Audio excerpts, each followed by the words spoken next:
मुश्किल के वक्त ही इंसान की असली पहचान सामने आती है और यही बात एमए यूसुफ अली ने एक बार फिर साबित कर दी है। लुलु ग्रुप इंटरनेशनल के मालिक के तौर पर वो पहले से ही बड़े कारोबारी हैं, लेकिन खाड़ी क्षेत्र में चल रहे तनाव के बीच उनकी भूमिका अब एक जिम्मेदार लीडर की बन गई है। आदाब, मैं हूँ आपके साथ अमीना माजिद और आप देख रहे हैं आवाज वॉइस। इजराइल, अमेरिका और ईरान के बीच बढ़ते संघर्ष ने खाड़ी देशों की सप्लाई चेन को बुरी तरह प्रभावित किया है। समुद्री रास्ते असुरक्षित हो गए हैं और हवाई उड़ानों पर भी दबाव है। ऐसे में जब कई बड़े कारोबारी पीछे हट गए, तब यूसुफ अली ने आगे बढ़कर जिम्मेदारी उठाई।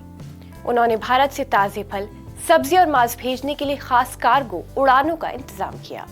अब तक करीब 80,000 किलो से ज्यादा ताजा सामान यूएई और कुवैत जैसे देशों तक पहुंचाया जा चुका है।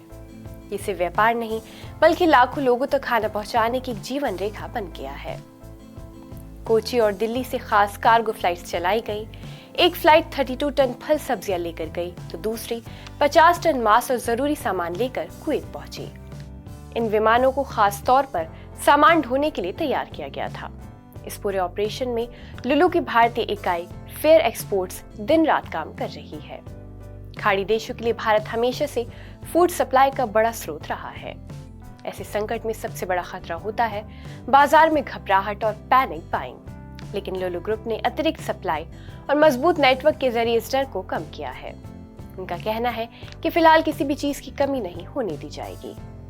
यूसुफ अली की इस पहल से सिर्फ खाड़ी देशों को राहत नहीं मिली, बल्कि भारतीय किसानों और एक्सपोर्टर्स को भी फायदा हुआ है। बढ़ती लागत और जोखिम के बावजूद उन्होंने हवाई मार्ग अपनाकर दिखाया कि मजबूत इरादों से हर चुनौती का सामना किया जा सकता है। आज कोची से अबू धाबी तक उड़ने वाली ये विमान सिर्फ सामान नहीं, बल्कि भरोसे लेकर जा रहे हैं।